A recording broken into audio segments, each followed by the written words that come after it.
అందరికీ నమస్కారం అండి. ఇప్పుడు చెప్పబోయే కథ పేరు సాఫ్ట్‌వేర్ మనవడు. ఈ కథని రచించిన వారు రెడ్డి గారు. ఇక కథలోకి వెళ్ళిపోతే, చంద్రశేఖరం ఒక ప్రైవేటు కంపెనీలో చిరుద్యోగి. రోజు ఆఫీసుకు వెళ్ళడం, గుమస్తా ఉద్యోగం సక్రమంగా నిర్వర్తించడం, మళ్ళీ సాయంత్రం ఎటూ పోకుండా ఇంటికి రావడం తప్పితే ఇంకేమీ తెలియని పక్తు మధ్యతరగతి మనిషి అతడు. సుశీల అతని భార్య. కొంచెం ఆశలు ఎక్కువ ఉన్నా భర్త మాట జవదాటదు. వాళ్ళకి ఇంజనీరింగ్ చేసే కొడుకు అభిరామ్, ఇంటర్ చదివే కూతురు ఉమాదేవి ఉన్నారు. చంద్రశేఖరం తల్లి సీతమ్మ గారు కూడా వారి దగ్గరే ఉంటున్నారు. తండ్రి ఆస్తి ఏమీ ఇవ్వలేకపోయినా చదువు చెప్పించినందుకు ఎంతో గర్వపడతాడు చంద్రం. వాళ్ళ కుటుంబాలలో మొదట డిగ్రీ చదివిన వ్యక్తి తానే కావటం ఎప్పుడూ తృప్తినిస్తుంది చంద్రానికి. తండ్రి నేర్పిన సంస్కారం, ఉన్నత విలువలు, మానవత్వం చంద్రశేఖర్ని ఒక పరిపూర్ణ వ్యక్తిగా మలిచాయి. ఆశలకు గొప్పలకు పోడు చంద్రం. ఉమా పుట్టుక మునుపే తండ్రి రామచంద్రయ్య గుండెపోటుతో మరణించడంతో చంద్రం తల్లిని తన దగ్గరకు తీసుకుని వచ్చేశాడు. అప్పటి నుండి చంద్రం కుటుంబానికి పెద్ద దిక్కుగా, పిల్లల్ని పెంచటంలో సుశీలకు సహకరిస్తూ క్షణం కూడా తీరిక లేకుండా పనిలో గడిపేస్తుంది సీతమ్మ. తల్లి పడుతున్న కష్టం చూసి చంద్రం, వద్దు, పనులేమీ చెయ్యొద్దు, రెస్ట్ తీసుకో అన్నాడు. సీతమ్మ వినేది కాదు. ఓపికున్నంత వరకు పని చేయకపోతే ఎలారా, అయినా మన పని మనం చేసుకోవడంలోనే ఆనందం ఉంది అని కొడుకు మాట తీసేస్తుంది. తనను అపురూపంగా పెంచిన తల్లి అంటే చంద్రశేఖరంకు వల్లమాలిన ప్రేమ. కాలు కింద మోపకుండా చూసుకోవాలని ఉన్న మధ్యతరగతి బతుకులు కావడంతో కొంత రాజీ పడక తప్పటం లేదు. సుశీల చాలా వరకు ఆమె తల్లి మాటలు వింటూ పనిభారం మొత్తం సీతమ్మ వేసి చోద్యం చూస్తూ ఉంటుంది. పిల్లలు కూడా నానమ్మ పెంపకంలోనే తీరుగా పెరిగారు. సుశీల తల్లిదండ్రులు రాజేశ్వరీదేవి, గోపాలరావులు ఎప్పుడు వచ్చినా చాలా గౌరవంగా అతిథి మర్యాదలు చేసినట్లు చేసేది సీతమ్మ. సీతమ్మ మంచితనం వలన కూతురు సుఖపడుతుందని రాజేశ్వరి ఏమీ అనేది కాదు. కానీ అల్లుడిని, అత్తని ఎక్కడ ఉంచాలో అక్కడ ఉంచమని కూతురికి సలహాలు ఇచ్చేది. నానమ్మకు ఒంట్లో బాగోలేదు. ఒకరోజు ఉమా చెప్పింది. తండ్రి ఆఫీసు నుంచి ఇంటికి వచ్చేసరికి భార్యను అడిగాడు చంద్రం, ఏమైంది అమ్మకి అని. పెద్ద హడావుడి పడాల్సింది ఏమీ లేదులే, తలనొప్పి అంది చెప్పింది సుశీల. తల్లి ఎంతో బాధపడితే గాని బయటకు చెప్పదు అనుకున్నాడు చంద్రం మనసులో. సీతమ్మ, ఉమ ఒకే గదిలో పడుకుంటారు. తల్లి దగ్గరకు వెళ్ళి చూద్దామని వెళ్లేలోపు అభిరామ్ వచ్చి, డాడీ, జిఆర్ఈలో 310 స్కోర్ చేశాను, డబ్బులు రెడీ చేసుకో, వచ్చే ఆగస్టుకి యూఎస్ఏలో ఉంటాను ఉత్సాహంగా చెప్పాడు. వెరీ గుడ్, అలాగే అన్నాడు చంద్రశేఖరం. హడావుడిలో తల్లిని పరామర్శించడం మర్చిపోయాడు. గిరుక్కున 6 నెలలు తిరిగిపోయాయి. యూఎస్ఏలో మంచి కాలేజీలో ఎంఎస్ చేయటానికి సీటు వచ్చింది అభిరామ్కి. ఇన్ని సంవత్సరాల నుంచి పిల్లాడు పై చదువుల కోసం, పిల్ల పెళ్లి కోసం దాచిపెట్టిన సొమ్ము 11 లక్షల వరకు ఉండటంతో అట్టే చింతపడలేదు చంద్రశేఖరం.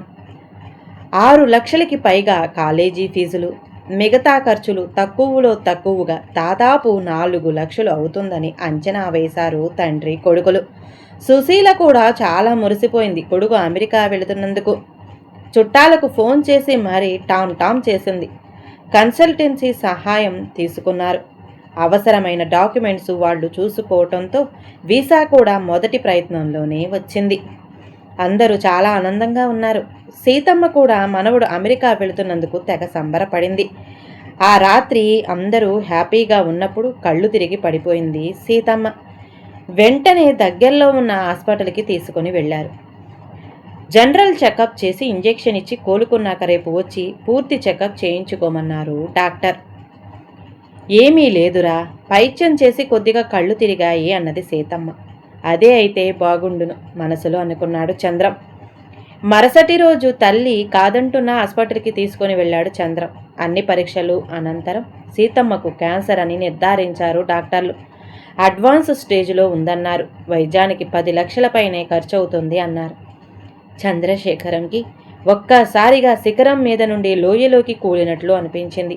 కీమోథెరపీ అంటున్నారు, టాబ్లెట్స్ నెలకు 3 సైకిల్స్ అంటున్నారు. చంద్రశేఖరం నిరాశలుకి జారిపోయాడు. తల్లికి వైద్యమా, కొడుక్కి అమెరికా చదువులా ఉక్కిరి బిక్కిరి అయ్యాడు. ఉన్నవి ఒక 11 లక్షలే. సమస్యలు ముఖ్యమైనవి 2. కొడుకు భవిష్యత్తు రంగుల కలల్లో కనిపిస్తుంది. తల్లి చేసిన సేవలు, చూపించిన ఆప్యాయతలు, పంచిన అనురాగాలు బ్లాక్ అండ్ వైట్లో కన్నీటి పొరల మధ్య జ్ఞాపకాలుగా కనిపిస్తున్నాయి. సీతమ్మ నాది పోయే ప్రాణం రా చంద్రం, అభిది మంచి భవిష్యత్తు, రెండిటికి పోల్చబాకు. నేను బతికి ఉద్ధరించేది ఏమీ లేదు. పిల్లాడిని అమెరికా పంపించు, వాడి భవిష్యత్తు పాడు చేయకు, హితవు చెప్పింది సీతమ్మ. అబ్బాయి అమెరికా వెళుతున్నాడని అందరికీ చెప్పేశానండి. పాపం అత్తగారిని చూస్తే దిగులేస్తుంది, ఏడుస్తూ చెబుతుంది సుశీల. పెద్దవాళ్ల వ్యవహారం తనకెందుకు అని ఉమాదేవి అనుకున్న నాయనమ్మ పట్ల తనకున్న ప్రేమను దాచుకోలేకపోతుంది. రాజేశ్వరి దేవి గోపాలరావు వియ్యపురాలిని చూడటానికి వచ్చి, ఏమిటో నమ్మ, మంచి వాళ్ళకే కష్టాలు వస్తాయి, కేవలం మందులు వాడితే తగ్గేది కాదు, ధైర్యంగా ఉంటేనే, మనోనిబ్బరం ఉంటేనే రోగం తగ్గుతుంది, మేమంతా ఉన్నాము, మీరు దిగులు పడకండి, త్వరలోనే కోలుకుంటారు అని ధైర్యం చెప్పారు. ఆమె గదిలో నుంచి బయటకు వచ్చాక కూతురుతో కాసేపు గుసగుసలాడింది రాజేశ్వరి. ఏమోనమ్మా, ఆయనతో నువ్వే మాట్లాడు, గుసగుసల అనంతరం అంది సుశీల.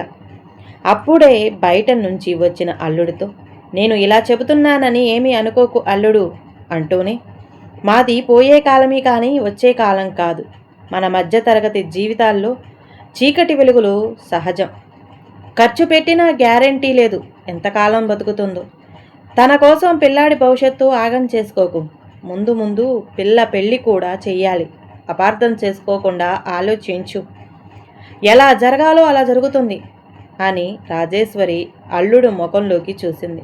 నిర్లిప్తగా ఉన్నాడు చంద్రశేఖరం. చిన్నప్పుడు తనకు ఊహ తెలిసిన నాటి నుండి తను ఎరిగి ఉన్న మమతల కోవెల గురించి మధ్యలో వచ్చిన భార్య తాలూకా వ్యక్తి మాట్లాడిన మాటల్లో నిజమెంతో అబద్ధమెంతో ఆలోచించే స్పృహలో లేడు చంద్ర. సీతారామమ్మ గారి అబ్బాయి చంద్రశేఖరం, చెప్పాల్సింది చెప్పాం అన్నట్లు చూసి వెళ్ళిపోయారు రాజేశ్వరి గోపాలరావు. ఒకరోజు ఆలస్యమైన పరిగెత్తుకు వచ్చాడు సీతమ్మ తమ్ముడు సత్యం. అక్కను చూసి బావురమన్నాడు. తన దగ్గర 1,00,000 రూపాయలు ఉన్నాయి అన్నాడు. ఇంకో 1,00,000 అప్పు చేసి తెస్తానన్నాడు. మేనల్లుడిని బ్రతిమిలాడాడు. అక్కను బతికించుకుందామన్నాడు. ఏమీ సమాధానం ఇవ్వలేదు చంద్రం. మేనమామకు ధైర్యం చెప్పాడు. ఇప్పుడేమైంది? నువ్వే ఇలా డేలా పడితే అమ్మ ఇంకెంత బాధపడుతుంది అంటూ, అవసరమైతే వాడుదాం మామయ్య, తొందరపడి అప్పులు చెయ్యబాకు అని చెప్పాడు. అక్కంటే ఆ తమ్ముడికి గల అభిమానం చూసి తల్లి అనారోగ్యం తెలిసి రాని కన్నీళ్లు ఇప్పుడు దొర్లేందుకు సిద్ధమైతే బలవంతంగా ఆపుకున్నాడు చంద్రశేఖరం. అభిరామ్ అభిప్రాయం ఏంటో అర్థం కాలేదు చంద్రానికి. ఏ నిర్ణయం తీసుకున్నా మరొకరికి తప్పనిసరిగా అన్యాయం జరుగుతుంది. 10th నుంచి యుఎస్లో ఎంఎస్ చేయాలని లక్ష్యంగా చదివిన కొడుకు, వాడి అభిరుచి మేరకు తాను కూడబెట్టిన సొమ్ము అంతా సినిమా రీలులా కళ్ళ ముందు తిరుగుతుంది. అప్పుడే వచ్చిన అభిరామ్, డాడీ, క్యాంపస్ సెలక్షన్లో వచ్చిన ఉద్యోగంలో ఈరోజు మీకు చెప్పకుండా రిపోర్ట్ చేశాను. సారీ డాడీ, అదే కరెక్ట్ అనిపిస్తుంది. నానమ్మ ఊపిరి తీసి నేను గాల్లో ఎగరలేను. ఫ్లైట్ టికెట్ క్యాన్సిల్ చేశాను అన్నాడు మెల్లగా. మానవత్వం పరిమళించింది. చంద్రశేఖరం తృప్తిగా గుండెల నిండా ఊపిరి పీల్చుకున్నాడు. ఈ కథ కనుక నచ్చితే ప్లీజ్ అండి లైక్ చేయండి. అలాగే ఛానల్ని సబ్స్క్రైబ్ చేసుకోవటం మాత్రం మర్చిపోమాకండి. మీ విలువైన అభిప్రాయాన్ని కామెంట్ బాక్స్లో కామెంట్ చేయండి. అందరికీ ధన్యవాదాలండి.